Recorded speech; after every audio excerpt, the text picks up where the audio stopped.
Hello, and welcome to my first actual video.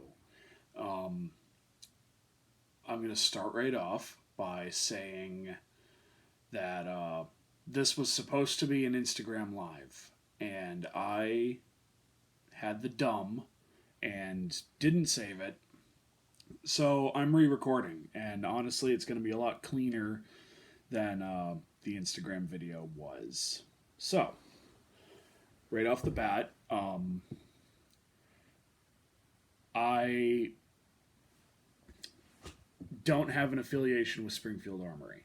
Um, they, I think, shared one of my Instagram posts like once, um, so that's not an issue with this. I am a member of the Bureau of Propaganda, so I suppose you could say there is a relationship with Brownells, but nobody gave me this. I paid for it, and that's part of why I'm doing this review. A lot of the early reviews that have come out in the last couple of weeks are SA-35s that were sent before the announcement to certain gun tubers that got to play with them early, and this is not one of those. I bought this with my own money. The day it was announced by Springfield, I immediately went to the Brownells website, pre-ordered it before they turned pre-ordering off, and just picked it up last night. So this is going to be my initial impressions of the SA-35, which, I mean, we all know by now is a high power clone. And in my opinion, it's a very good high power clone. We're not going super deep because I haven't done like anything with this yet. This is just initial impressions after picking it up yesterday, playing with it for a few minutes, and putting a couple of mags through it. So, jumping right in, first thing right off the bat is when I open the box at the shop, clear the gun like you would. It was dirty inside. As far as I can figure, they just did their test fire and put it in the box. Called it good. Next was there was some crud around the front sight. I don't know what it is. I doubt it's an epoxy or something. I don't know what this crud was, but I just wiped most of it. Came off with my finger. I got some more off with an old toothbrush when I got home. No big deal. Moving on from the crud around the front side. So that's just like, I guess you could say cosmetic. No big deal. Next is the fit and finish. So the finish on this, per Springfield's website, is blued. I'm apologizing for my crummy video quality right now. This is either the mattest of matte blue or it's parkerized. I'm honest to God not sure. But I've never known Springfield to be misleading in the finish that they list on their website. So if they say it's blued, honestly, I'm going to believe that it's blued. I'm just saying that it looks and kind of feels like really good parkerizing. But it's even, it's clean, it's a good finish. And it just looks nice. It's not overly flashy, it's just plain classic gun. I know Springfield doesn't want us to call it a classic, but I'm going to call it what it is. So there's that. Slide to frame fit. I'm sorry, I'm looking at my notes a lot, but there's just an itty bitty teeny, you probably can't even see it on camera there, teeny bit of play side to side in the slide to frame fit. Honestly, a lot better than I would expect for a gun at this price point. There's no vertical play that I can feel, and the bushing to barrel fit is just stellar. We're going to compare that really quick to my 1985 FN high power. And you see the difference right there. Next comparison is we're going to the slide to frame fit. Now again, this is a 1985 FN Browning high power. I'm going to hold the lanyard loop down so you can hear this. I don't know how well you can hear that, but it's rattling.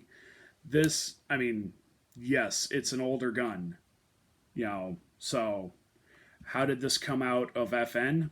I don't know. I assume it fit better, but for today, because a lot of people are saying just buy an FN, this is going to be a lot better of a new gun for somebody wanting to get into a high power.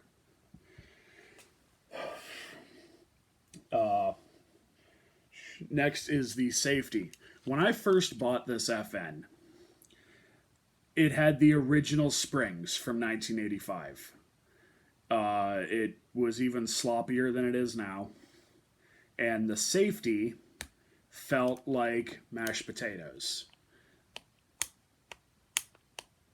You can kind of hear it now. It's pretty positive. Now I would describe it as very chunky mashed potatoes. But what I did with this was I went to BH Spring Solutions and bought one of their kits and replaced every single spring in the gun. With the exception of the magazine disconnect, which I removed because this is America and we don't need magazine disconnects here. So the safety is a lot better on this now. But on the Springfield, it even sounds a little less positive, but it feels very positive to me. It also has a bit of a paddle on it, as you'll see. The FN is sufficiently wide for the safety, and it is also ambidextrous. So I can kind of go either way on that. We talked about finish. Hammer bite. The hammer in general. Springfield has this new reprofiled no bite type hammer. Now I'm going to give it to Springfield aesthetically because ring hammers just look good on the high power. That said, when I put a few mags through it last night, it absolutely did bite my hand. And you can kind of see, I got big old meaty hands too, so there's that. But, plenty getting up in there. Versus the 85, actually even more. The ring is kind of working against me on this because it has so much less room between the nub and the ring. So I'm actually getting bit more, but it's a high power. If I wasn't planning on being bit, or if I didn't want to be, or if I cared, I wouldn't have bought the gun. It's one of those things. If you've got smaller hands, or as Garand Thumb would say, medium-sized man hands, you'll probably be okay. If you got big old meaty paws like these, you're gonna get bit. It's not bad. Trigger. So Springfield advertises a factory tunes trigger, which this is not a trigger pull gauge. That I would, if I had to guess right now,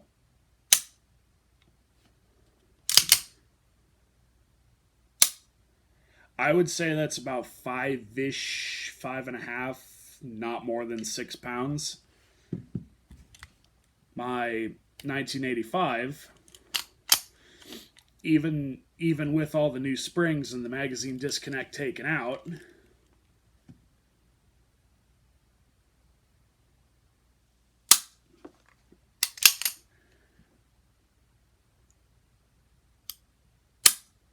That's about got to be about 9-ish pounds. So still on the 1985 FNs, still very, very heavy trigger pull. Versus this very nice trigger pull. Now, there is some take up here too, as you'll see. But that's, in my opinion, a non-issue. It's still less take up than, say, a Glock or any other striker-fired handgun. Eventually, I will get a proper, like, the Lyman digital gauge or what have you, and actually measure these for a proper comparison. Next, one thing I noticed during my live the other night, I don't know how well you can see it. Okay, that's a terrible idea. There we go. There's some serious machining marks on the trigger here. Now, I don't particularly care about that, but I know that somebody will. Again, price point with everything you're getting and the work involved in building an older gun like this, older style, rather, gun like this, I'm going to give these a pass. It'd be nice if Springfield addressed it and cleaned it up, but this would not have stopped me from buying this gun. Grips and grip screws. So, right off the bat, I'm saying that a lot. We've got our checkered walnut grips, which I really, really like, and we have slot head grip screws, which are nice because if they loosen up, you can improvise a tool to tighten them back down. Versus, these are, I think, Allen head or hex head, whatever. You need your specific tool to tighten these down. Not that it's a huge issue loosening up like it is on 1911s. I got very used to these. I get little rests on either side of the classic plastic grips, but these wood grips just fit. They feel a little beefier, and honestly, for my hand, that's not a bad thing. I really like them. Pardon me. Magazines. Find the right one over here. Of course, it's the last one I check. This is the magazine that came with the gun. As you'll see in the reflection there, it is Springfield. It's got the Springfield logo on it. This is a Metgar magazine. So if you're worried about compatibility with Metgar, rest assured, it's the exact same thing. Metgar is doing the OEM magazines for Springfield, just like they do with, I believe it's Sig Sauer. Their OEM is also Metgar. They're fantastic mags. If I'm going to buy an aftermarket magazine for anything other than a 1911 or AR-15, my go-to is going to be Metgar. The magwell is beveled. Again, I'm not entirely sure how well you can see that, but there is a slight bevel to the magwell here versus just the straight cut on the 1985 high power. Not to the level of Beretta, but the magazines themselves are tapered, so in a sense, your bevel is on the magazine if you have an older FN or Browning or FEG or FM from Argentina or one of the other copies. But it's just that for the person interested in the SA-35, it is just that much more to aid in fast reloads. Our rear sight. So I'm going to take these here, hold them up. The rear sight on the SA-35 here is much, much taller. Sorry. Trying to do this here. Much taller on the SA-35, and it's got that nice U-notch, which I find is easier to line up the front sight. The original FN has military-type, low-profile sights, which I've found to be perfectly usable. This gun is still very, very accurate, and the sights are usable. They just take a little tiny bit longer to find because they're so tiny. Whereas the Springfield has the white dot front sight and the wide U-notch rear, so it's more of a modern setup. I would still consider these combat sights, especially with the ledge that you have here. The front sight being dovetailed is very nice. I intend to put either a high vis or a gold bead up here, something that'll catch light better than a white dot. So sights on both guns, I would say, are good, but the Springfield is much, much more modern, much better, in my opinion, for the sights. Last but not least is the MSRP.